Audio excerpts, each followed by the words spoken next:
Hello friends, कशा आहात सर्व? तुम्हा सर्वांचं स्वागत आहे पुन्हा एका नवीन व्हिडिओमध्ये. तर मी मस्त अशी रेसिपी घेऊन आलेली आहे. आशीर्वादचं मी प्रीमिक्स आणलेलं अर्धा KGचं. तर एकदम सोपी पद्धत आहे आणि एकदम छान गुलाबजामुन होतात. तुम्ही जर ह्या स्टेप्स फॉलो करून जर कराल गुलाबजामुन तर तुमच्या अजिबात फसणार नाहीत गुलाबजामुन. तर चला तर बघूया कसं करायचं. तर हे अर्धा KGचं प्रीमिक्स घेतलं मी, आशीर्वादचं आहे. तुम्ही कुठलंही घ्या, ह्याच प्रमाणानुसार तुम्ही करायचं आहे.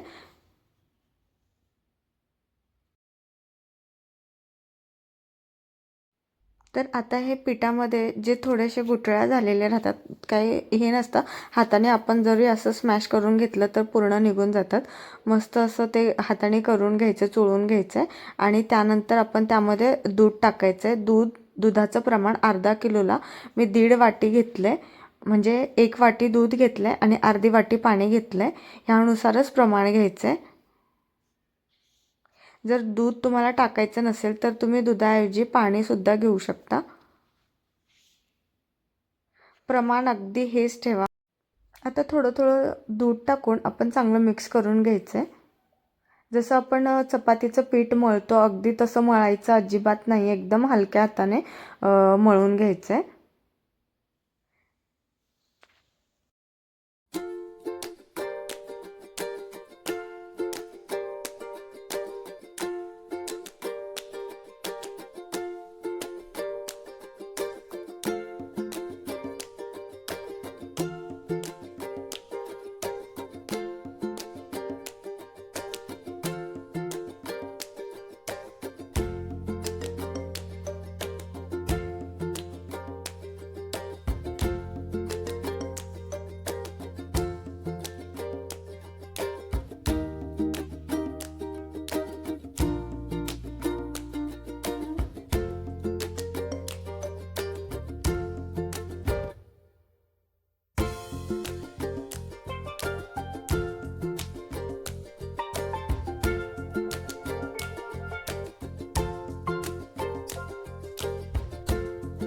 मला हे पीठ मळण्यासाठी 1 वाटी दूध आणि अर्धी वाटी पाणी लागलं आहे.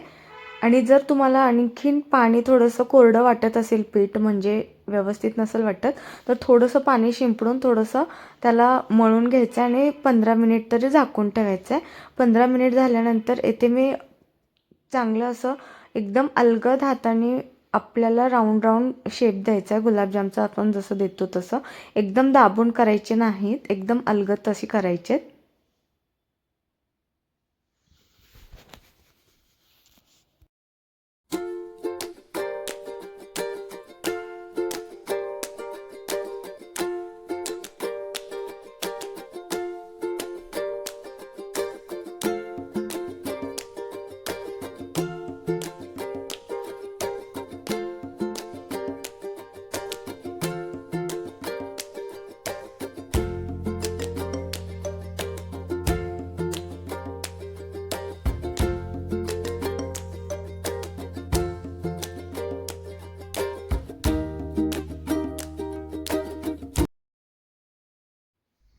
तर आता येथे आपल्याला पाक करायचा आहे.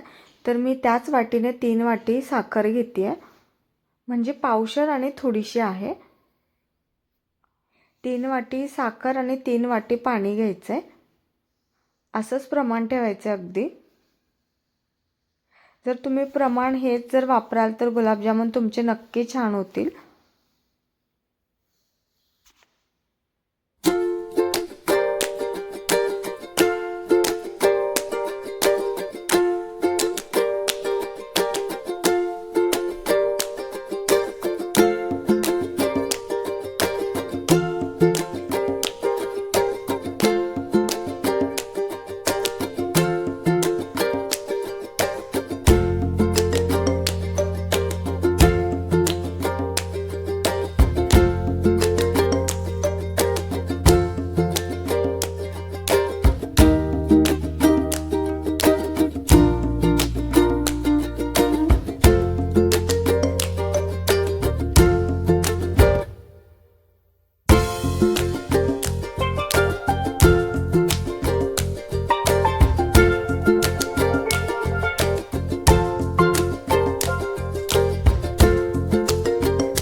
आता पूर्ण साखर चांगली मेल्ट झाली आहे आणि चांगली उकळी आली आहे. त्यानंतर त्यामध्ये वेलची वाटून टाकायची आणि जर केसर असेल तर केसरही थोडंसं टाकायचं आहे, म्हणजे कलर छान येतो पाकाला.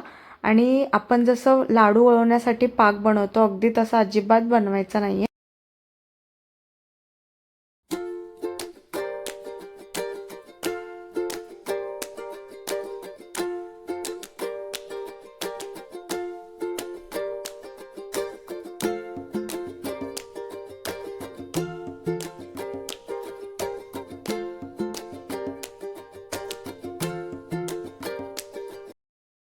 तर इथे बघा आपला पाक बनवून तयार आहे. एकदम तार सुटेपर्यंत अजिबात बनवायचा नाही आहे. पाण्यात थोडंसं टाकलं की थोडंसं असं जाडसर दिसतं आपल्याला, तर समजायचं आपला पाक बनवून तयार आहे. आणि हाताला असं बघायचं थोडंसं चिपचिप लागतं, तर समजायचं पाक बनला आहे. आता एकीकडे मी तेल गरम करायला ठेवलेलं आणि गॅसची फ्लेम कमी करून गुलाबजामुन तळायचे आहेत. अगदी एकदम गरम तेलामध्ये सोडायचं नाही आहे. एकदम कमी गॅसवरती जेवढं आपण गुलाबजामुन फ्राय करू तेवढे आतून एकदम छान शिजतात आणि असे जाळीदार बनतात.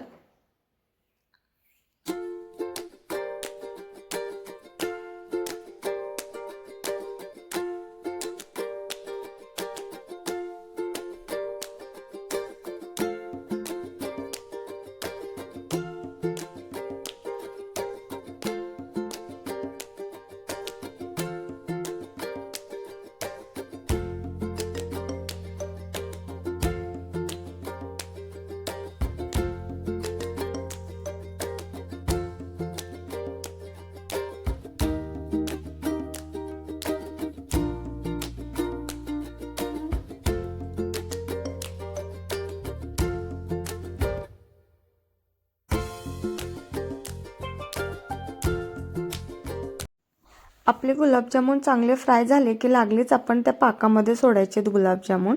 म्हणजे काय होतं, त्याने लगेच पाक मुरला जातो आणि पाकही गरम असतो आणि गुलाबजामुन गरम असतो आणि लगेच त्यामध्ये म्हणजे गुलाबजामुन चांगले मुरल्या जातात. असंच करायचं.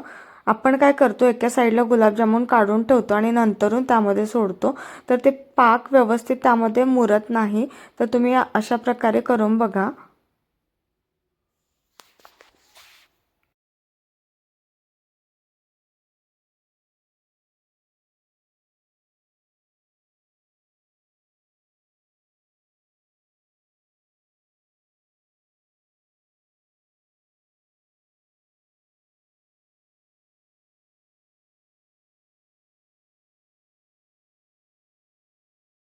तर आता इथे बघा माझे गुलाबजामुन बनवून तयार झालेत आणि मस्तही कलर आलेला आणि मस्त एकदम म्हणजे लागलीच तो पाक ओढून घेतला गुलाबजामुनने.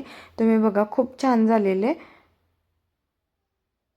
तर तुम्ही देखील ह्या स्टेप्स फॉलो करून घरी गुलाबजामुन करून बघा. म्हणजे जे प्रीमिक्स असतं त्यांचे कोणाचे बिघडत असतील तर हे स्टेप्स फॉलो करून बघा. आणि दुसऱ्या दिवशी बघते तर काय पूर्ण पाक ओढलेला गुलाबजामुनने. खूप छान झालेले, खायला एकच नंबर. तर आजचा व्हिडिओ कसा वाटला तर कमेंट करून सांगा. आवडला असेल तरच लाईक करा आणि जर कोणी माझ्या चॅनलवरती नवीन असेल तर तसंच न जाता माझ्या चॅनलला सबस्क्राईब करायला विसरू नका. भेटूया पुन्हा असाच एक व्हिडिओ घेऊन, नवीन रेसिपी घेऊन. चलो देन बाय.